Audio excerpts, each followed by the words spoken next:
March 21st, 2023 Legislative Update. This session has seen record number of bills introduced and signed into law. Legislators have been working hard to complete unfinished bills from previous sessions. Many more disability-related bills have received attention than usual this session, which means we have been very busy finding and monitoring them in addition to our own bills. Deadlines for committees to hear policy-only bills have passed. Several of our policy-only bills are ready to be voted on by the entire chamber and/or laid over for omnibus, which means several bills merged into one large bill. This year is a budget year, so legislators are primarily working on bills that have a cost associated to them. Some policy-only bills will be worked on next year, as it will be a policy year. Our bills that have a cost linked to them have continued to progress.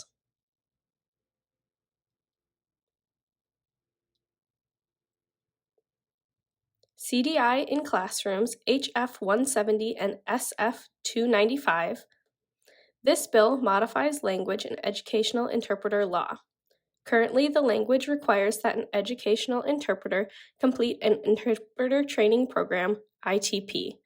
Nationwide, we are aware of only one ITP that is inclusive of deaf interpreters. The language in this bill would allow a CDI to work in schools without completing ITP program. And it would allow school districts to be reimbursed for the salary of the CDI. Thank you to Dove and Galvin Nathanson, Nick Zapko, Trevor Turner, and Alicia Lane on behalf of MNCDHH for testifying in support at committee hearings. Both House and Senate committees voted to include CDI in classrooms in the Education Finance Omnibus Bill, which has not yet been released at this time. We are monitoring to make sure the language is included.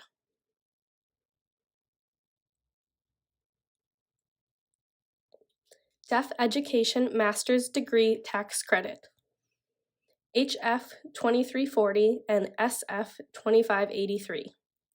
This bill adds deaf education to the list of teacher licensure fields that qualify for a tax credit of up to $2,500 towards a master's degree.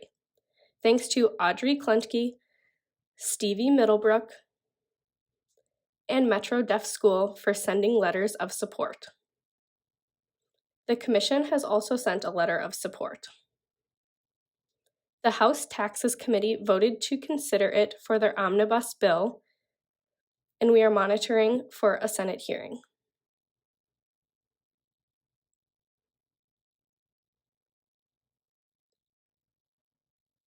Metro Deaf School Priority Admission, HF 59 and SF 1024. This bill protects MDS's ability to give preferential enrollment to students with a primary disability of deaf, deafblind, or hard of hearing. MNCDHH submitted a letter of support. Thank you to Dr. Susan Outlaw, Sarah Klarstrom, and Holly Barnett for testifying in support at committee hearings. Thanks also to Melissa Albert, Kathleen McKenna, and Isaac Roang for submitting letters of support. Both chambers have included the bill language in their education policy omnibus, and the Senate has the bill on the list ready to be heard on the floor.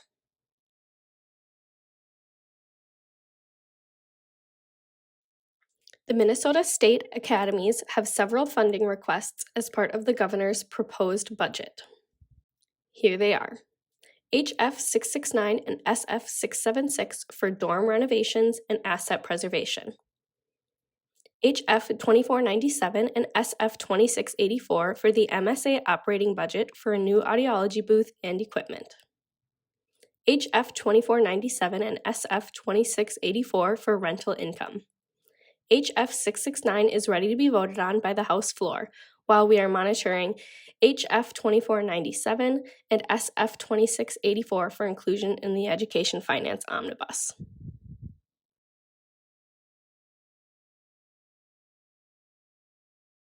Mental Health Day Treatment Center for Deaf, Deafblind, and Hard of Hearing Youth, HF 2497 and SF 2684. This bill is part of the governor's proposed budget and will provide funding to establish a statewide mental health day treatment program for deaf, deafblind, and hard of hearing youth. The program is to be housed at the Minnesota State Academy for the Deaf. Thanks to Superintendent Terry Wilding for testifying in support at committee hearings. We are monitoring for inclusion in the Education Finance Omnibus in both chambers.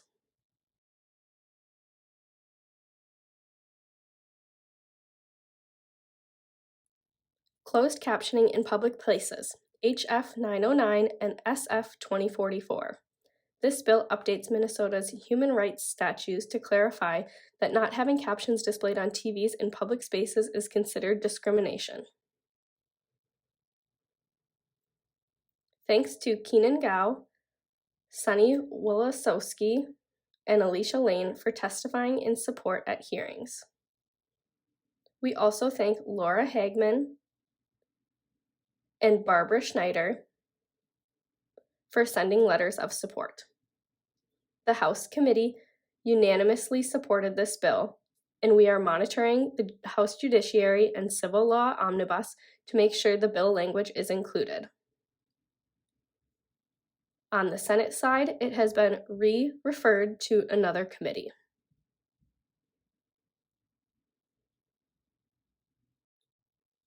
IEP process accommodations for parents, HF 142 and SF 681. This bill requires school districts to establish a process for providing reasonable accommodations for parents to participate in developing their child's individualized education program.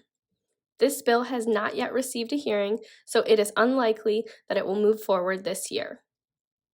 However, we are expecting to work on this next year.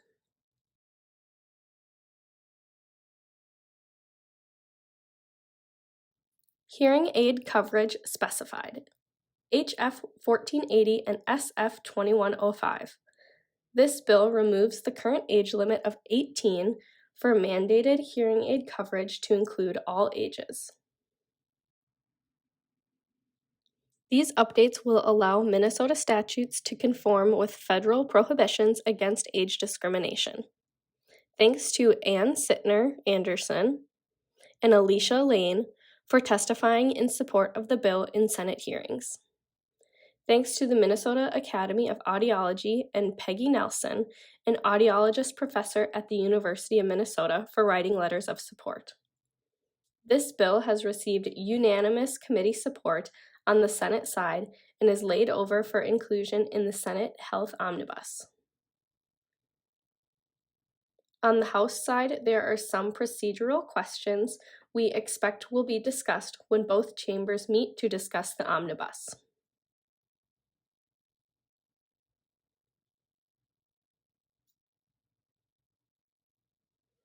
Over-the-counter hearing aid updates, HF 2038 and SF 2108.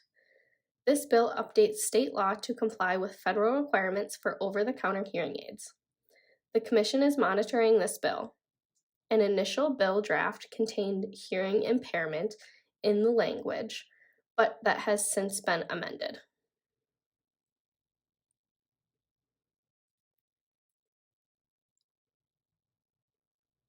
Grant appropriation to fund physical accessibility improvements to performance art spaces, HF 1670 and SF 1387.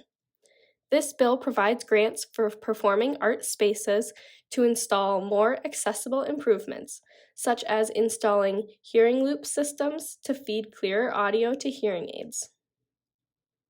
This is being considered for the omnibus in both chambers, and we will continue to monitor.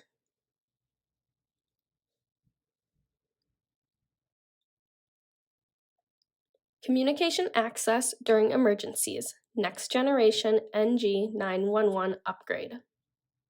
HF 2890 and SF 2909. This is part of the Governor's proposed budget, which was requested by MNCDHH. This bill provides the funding to upgrade Minnesota's 911 system to NG 911.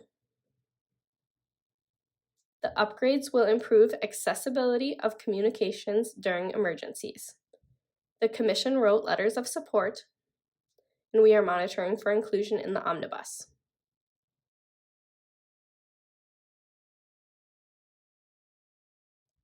Prescription container accessible labels.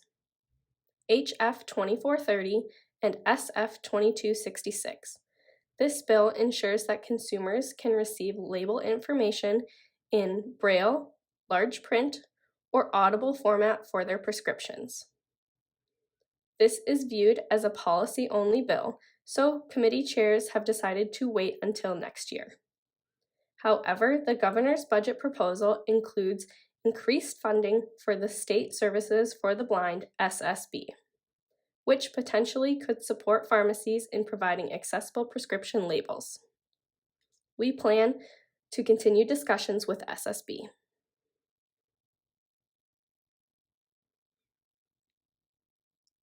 State Employees with Disabilities Recruitment and Retention. HF 383 and SF 1261. This bill updates and clarifies Minnesota statutes on hiring and keeping state employees with disabilities. We are monitoring for inclusion in the House omnibus and for additional hearings on the Senate side.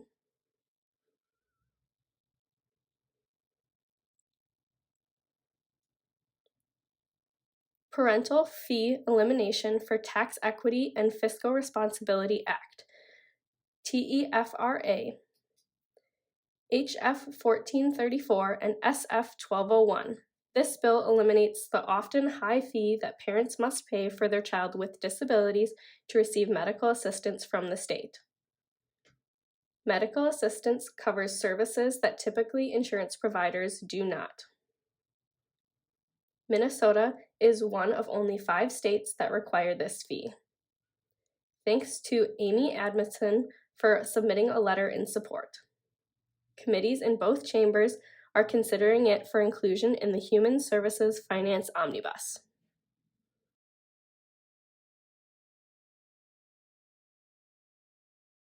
A lot can and will happen during these last days of session. Please subscribe to our newsletters or follow our website and social media to stay up to date with our updates. Find our information on our website. If you would like to discuss any of the bills, please reach out to our Government Relations Director, Alicia Lane. Her email is here below, alicia.lane-outlaw@state.mn.us. Thank you.